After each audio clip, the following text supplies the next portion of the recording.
Om Shanti. Good morning.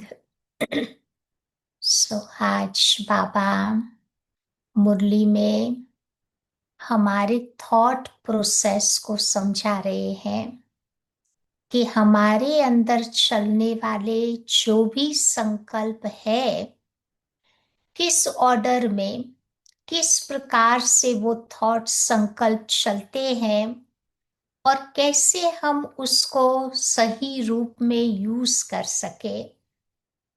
तो उसके लिए उसके स्टेप्स जानना अति आवश्यक है। तो सबसे पहले जब हम बाबा को याद करते हैं या ज्ञान के बारे में सोचते हैं, तो पहली पहली जो स्टेज होती है उसको कहते हैं मनन। मनन माना जो भी ज्ञान की बातें हैं उसे मैं कॉन्स्टेंटली याद कर रही हूं। वो ज्ञान की पॉइंट्स को हम अंदर ही अंदर रिवाइज कर रहे हैं, चाहे वो ज्ञान बाबा की मुरली का हो, चाहे वो ज्ञान 7 डेज कोर्स का हो, चाहे वो ज्ञान बाबा के लिटरेचर से मैंने पढ़ा हो या सुना हो ऑनलाइन।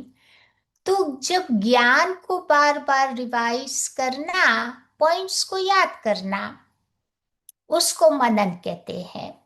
तो पहली स्टेज हमारी हो जाती है, वो है मनन। फिर सेकंड स्टेज आती है, वो है चिंतन। चिंतन अर्थात जो ज्ञान मैंने रिवाइज किया अपने मन के अंदर, उस ज्ञान के पर जब मेरा माइंड फोकस होता है तो मेरे मन की सारी चिंताएं, वरीज, एंजाइटीज, ये सारा दूर हो जाता है। क्योंकि हम ज्ञान के पर अपने माइंड को रिफ्लेक्ट करते हैं। तो जहां पर चिंतन होता है, डेफिनेटली वहां कोई प्रकार की चिंता नहीं रहती है। तो दूसरी स्टेज आती है चिंतन। उसके आगे चलते हैं तो तीसरे हमारी थॉट प्रोसेस में तीसरी बात आएगी मंथन। दादी जान की हमें शाम को इस प्रकार से समझाती थी। तो तीसरी स्टेज है मंथन। माना कोई भी ज्ञान की पॉइंट को हम थोड़ा गहराई से समझते हैं, समझकर उसके ऊपर विचार सागर मंथन करके उसके एसेंस को पकड़ते हैं। जैसे मैं आपको उदाहरण दूं कि जब हम लोग दही को मथते हैं, हम्म, तो उसमें से मक्खन निकलता है ना। तो मक्खन हो गया दही का एसेंस। तो ऐसे बाबा का ज्ञान इज लाइक अ ओशन। तो उस ओशन का सार पकड़ लेना। तो जब उस सार को हम पकड़ लेते हैं तो वो सार हमारी आत्मा को बहुत शक्तिशाली बना देता है। जैसे दही की मात्रा बहुत होती है, परंतु उसमें से मक्खन कितना, थोड़ा ही तो निकलता है। और वो मक्खन जब खाते हैं ना, शरीर को तंदुरुस्त बना देता है। तो ऐसे ज्ञान का मक्खन गहराई में जा करके निकालते हैं, उससे हमारी आत्मा बहुत शक्तिशाली बन जाती है। हम्म, फिर मक्खन निकालने के बाद जो छाछ रहती है, वो छाछ के भी बेनिफिट्स होते हैं। कहते गर्मियों में अगर ठंडी ठंडी छाछ पी लिया जाए तो हमारे शरीर को बहुत ठंडक देने का काम करती है। साथ ही साथ कुछ हेल्थ बेनिफिट्स भी उससे मिल जाते हैं। तो उसी प्रकार चलो हम गहराई में जाके मक्खन नहीं निकाल सके, लेकिन ज्ञान का अंदर में मनन चिंतन चलता ही रहा, मंथन चलता ही रहा, तो वो छाछ हो गई। हम्म? तो वो मंथन भी हमारी आत्मा को थोड़े टाइम के लिए तो खुशी देता है, शांति देता है, शक्ति देता है, लेकिन कोशिश मुझे करनी है मंथन करके उसके सार को अपने जीवन में उतारने की। तो ये हो गई मंथन की अवस्था। चौथी स्टेज है स्मरण। स्मरण मीन्स साइलेंट चांट। मंथन माना चर्निंग, स्मरण चौथी स्टेज, साइलेंट चांट। तो वो जो मैंने मंथन करके जो भी एसेंस निकाला, ज्ञान का एसेंस कौन सा है? बाबा। हम्म, तो वो बाबा की स्मृति में बार बार अपने आप को टिकाना, वो स्मरण हो गया। भक्ति में भी आपने देखा ना, भगत लोग क्या करते हैं, राम राम राम ऐसे जपते रहते हैं। अजपा जाप जिसको वो लोग कहते हैं। तो हमने भी इतना मंथन करके फिर जो वो एसेंस निकाला, वो है बाबा। मेरा बाबा दिल से कहो, तो बाबा हाजिर हो जाएगा। तो ये मेरा भी एक अजपा जाप, साइलेंट चांट। फिर पांचवी अवस्था है स्मृति।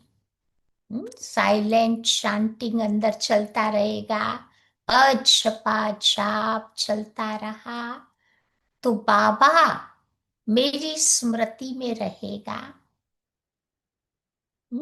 जैसे बाबा हमारे स्मृति में है, तो बाबा के साथ साथ बाबा का घर भी याद रहेगा।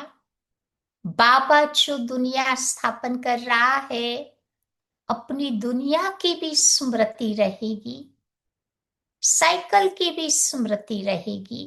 तो स्मृति में बाबा और ज्ञान, उसके अलावा और कोई बातें नहीं होगी। सिचुएशंस भी आएंगी तो हम यूज करेंगे बाबा और बाबा के ज्ञान को। देखो दादियों की क्लासेस सुनते हैं, कितनी बार दादी बाबा बाबा बाबा शब्द यूज करती है। ब्रह्मा बाबा की जो मुरली भी हम लोग सुनते थे, अभी भी सुनते हैं, कितना बारी बाबा बाबा बाबा निकलता है। तो ये जब अंदर साइलेंट चांट स्मृति में आ जाता है, हम स्मृति स्वरूप बन जाते हैं। फिर उससे आगे चलते छठी स्टेज, वो है वृत्ति।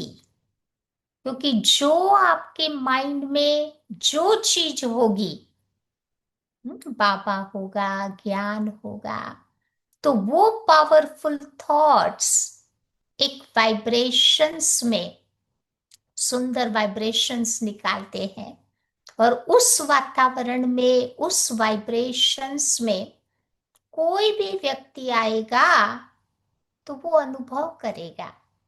तभी आपने नोटिस किया होगा कि दुनिया वाले भी ब्राह्मणों की कंपनी बहुत एंजॉय करते हैं, क्योंकि ब्राह्मण पॉजिटिव आत्माएं हैं।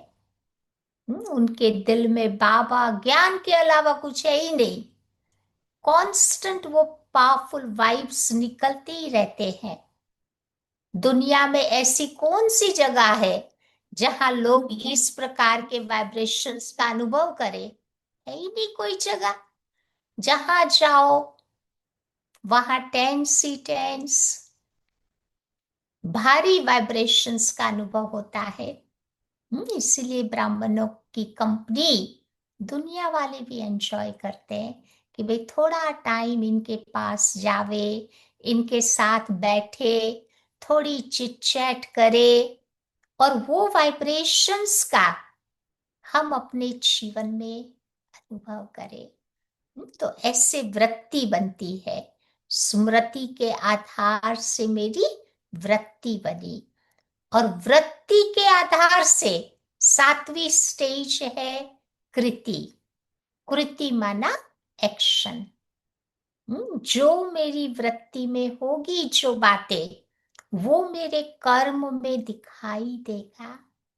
अच्छी बातें होगी तो मेरे कर्म सभी को सुख देने वाले बन जाएंगे।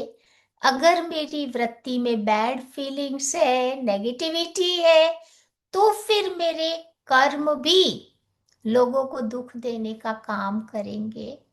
हम्म? तो वृत्ति के आधार से मेरी कृति बनती है, और कृति के आधार से फिर मेरी दृष्टि रहती है। जैसी जैसी हमारी दृष्टि में वो बातें होंगी, वैसा हमें दिखाई देगा। दुनिया में भी आप देखो, लोग कितना केयरफुल रहते हैं कि भाई छोटे बच्चों को किसी की बुरी नजर नहीं लग जावे, काला टीका लगाते हैं। कोई बहुत सज धज के निकलता है तो भी काला टीका लगाते हैं, कहीं किसी की बुरी नजर नहीं लग जावे। ब्राह्मणों की तो नजर ऐसी होती ही नहीं है। हमें तो दृष्टि से भी उस आत्मा को अच्छे वाइब्रेशंस देने का काम करना है। तो ये आठवीं स्टेज हो गई दृष्टि, और नौवीं स्टेज है सृष्टि। जैसी मेरी दृष्टि होगी वैसी ही तो सृष्टि मुझे दिखाई देगी ना। अगर मेरी दृष्टि में रहम की भावना है, क्षमा का भाव है, अंडरस्टैंडिंग है, अगर मेरी दृष्टि भाई भाई की है, तो वही सृष्टि मुझे दिखाई देगी। अगर मेरी दृष्टि में कुछ गड़बड़ी है, तो मुझे सृष्टि भी वैसी ही दिखाई देगी। या तो ऐसे बाबा कहते वो सृष्टि के आधार से फिर मेरी स्थिति बन जाती है। अच्छा मैंने देखा तो मेरी स्थिति एक रस स्थिति हो जाएगी। जो बाबा की स्थिति वो मेरी स्थिति रहेगी।